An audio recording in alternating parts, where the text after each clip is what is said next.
Hello tout le monde, j'espère que vous allez bien. Je suis super heureuse de vous retrouver aujourd'hui pour faire la dernière vidéo de l'année, voilà.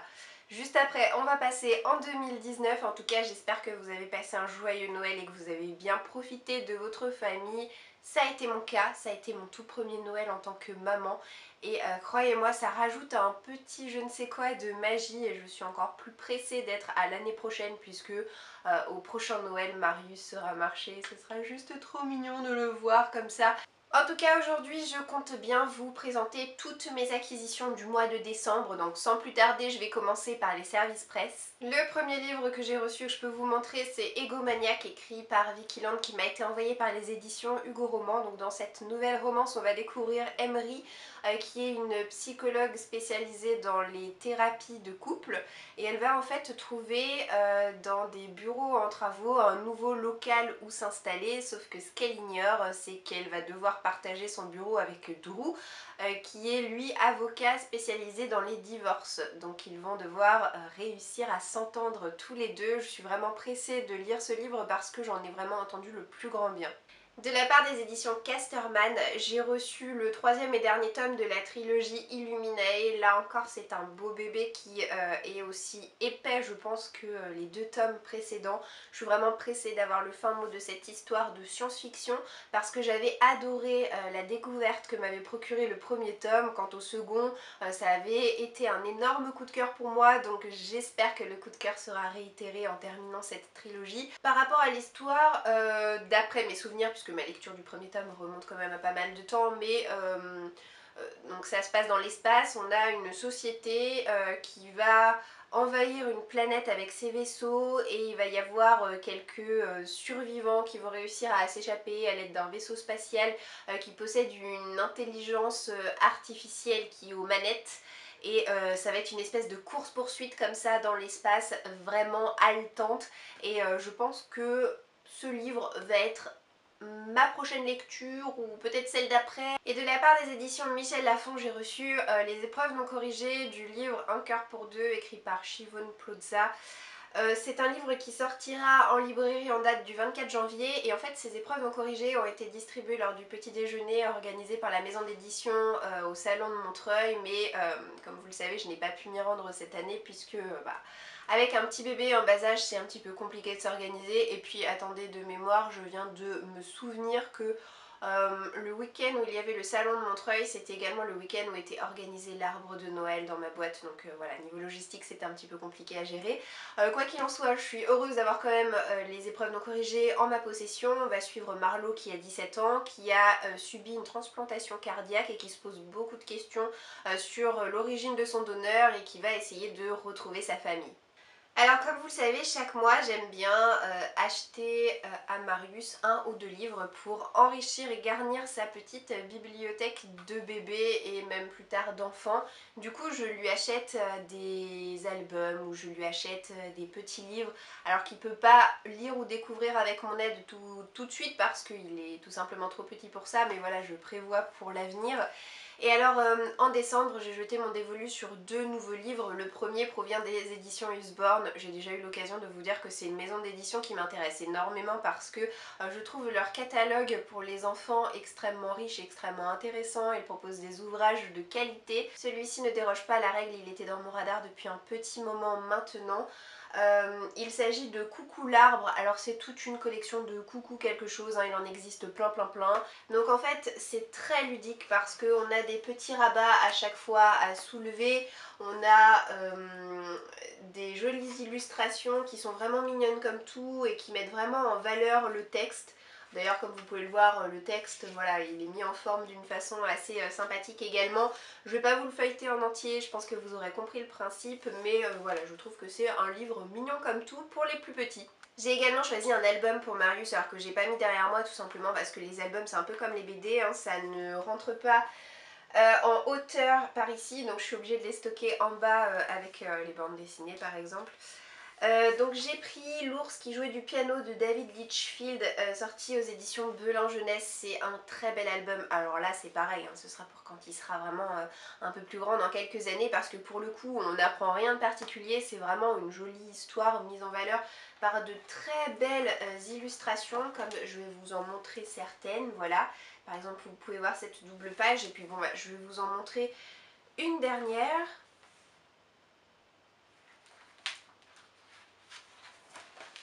Celle-ci. Donc c'est une série d'albums, il y en a eu deux. Il y a L'ours qui jouait du piano qui est sorti il y a quelques années de ça et qui est donc en notre possession. Et récemment, cette année, est sorti L'ours et son orchestre, je crois. Donc voilà, c'est l'histoire tout simplement d'un ours qui est musicien et puis qui va faire carrière d'une manière ou d'une autre. Un nouvel album qui vient enrichir sa bibliothèque, et c'est même son premier album de un peu plus grand, on va dire. Je vais maintenant vous montrer ce que je me suis acheté comme livre tout au long du mois de décembre. Je me suis pas mal gâtée, hein. Je pense que je vais me calmer incessamment sous peu, puisque vous n'êtes pas sans savoir que mon congé maternité se termine là. Ah bah non, en fait il est déjà terminé puisqu'il s'est terminé le 25 décembre. Donc je suis sur le point d'être en congé parental hein, d'ici le 1er février, et qui dit congé parental dit plus de salaire. Donc autant vous dire que voilà, les achats ça va un petit peu se calmer, mais bon, en tout cas pour décembre ça a été Byzance.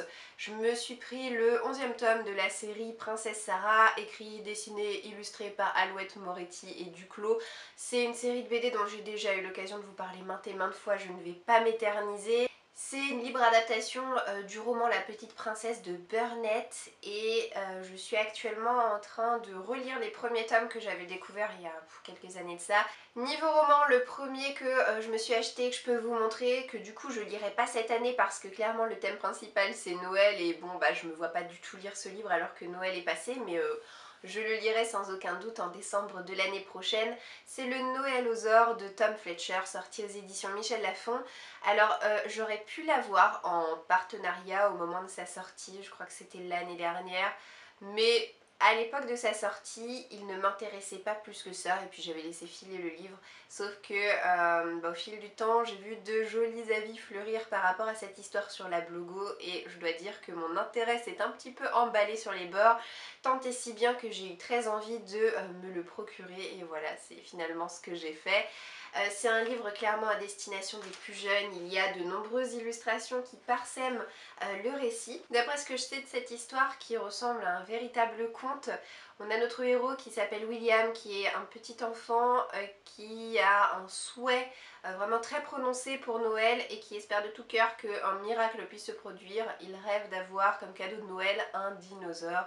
Donc bon, vu le titre du livre et vu la couverture, je pense que vous aurez compris que son rêve va se réaliser. J'ai hâte en tout cas d'en savoir plus, mais comme j'ai pu vous le dire, j'attendrai Noël prochain pour pouvoir jeter un coup d'œil plus en profondeur à cette histoire.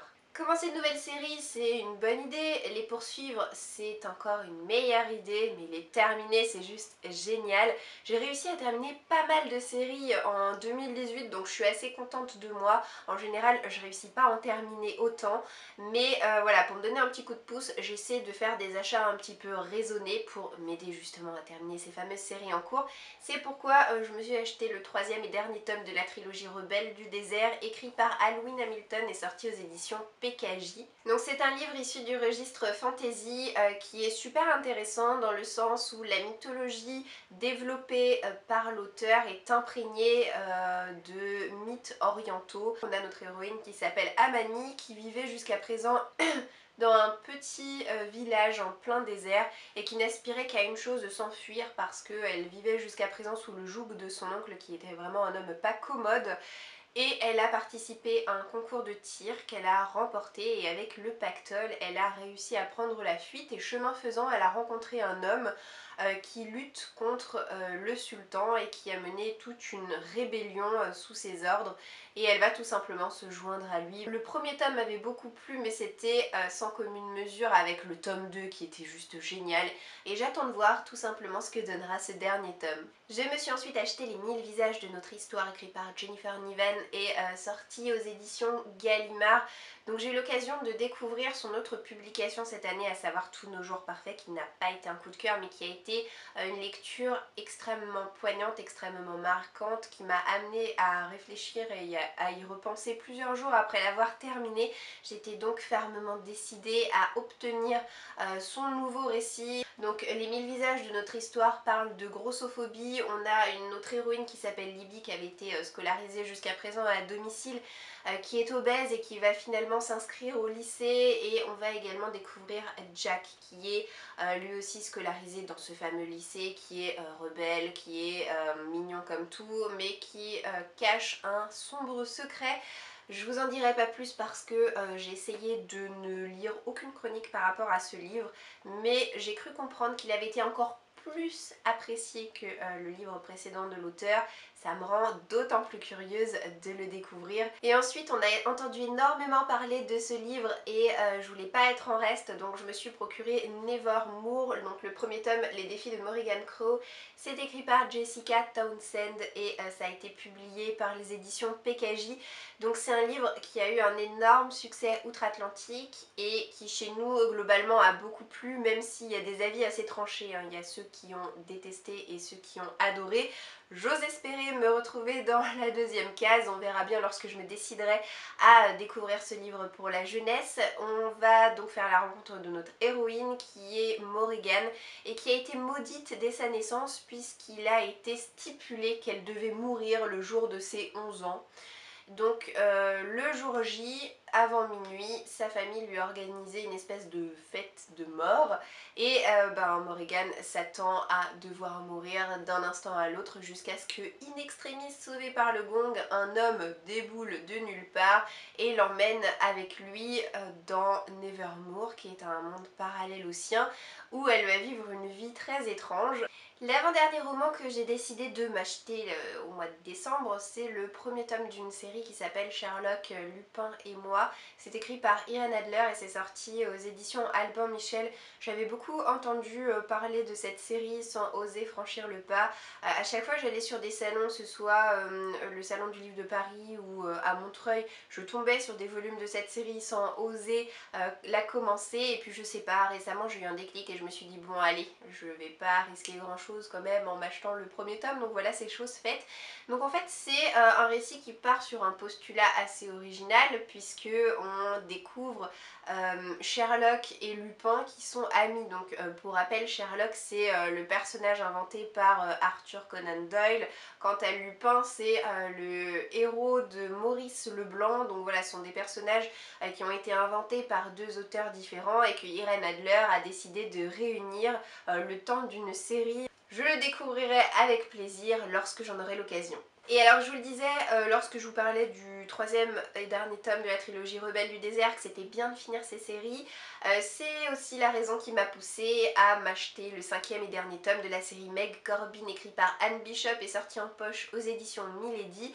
Cette série, j'ai eu l'occasion de vous en parler il y a peu de temps lorsque je vous ai tourné ma vidéo sur le fait de relire ces livres. Je vais donc être très brève en ce qui concerne le résumé. On va découvrir Meg qui est une prophétesse de sang, c'est-à-dire qu'en s'entaillant la peau à l'aide d'un rasoir, elle accède à des visions prophétiques de l'avenir. Elle était enfermée jusqu'à présent dans un institut où des personnes mal intentionnées l'utilisaient pour des fins financières. Elle a réussi à s'enfuir et elle a trouvé refuge auprès des autres qui sont tout un groupe d'êtres surnaturels qui vont la prendre sous leur aile, lui offrir un travail et la protéger. C'est une série que j'adore énormément, c'est l'une de mes séries préférées en matière d'urban fantasy. Donc voilà pour mes achats, mais il me reste quand même encore deux ouvrages à vous présenter puisque pour Noël j'ai demandé tout simplement à recevoir deux beaux livres. Le premier, vous l'avez vu passer maintes et maintes fois un petit peu partout, mais je ne l'avais pas encore en ma possession. Au départ, en fait, je ne voulais pas précisément acquérir ce livre et puis je sais pas, chemin faisant, j'ai commencé à avoir une toute autre réflexion et puis finalement il y a très peu de temps il m'a fait très envie. Il s'agit du livre Alice au pays des merveilles, donc écrit par Lewis Carroll mais illustré par Benjamin Lacombe.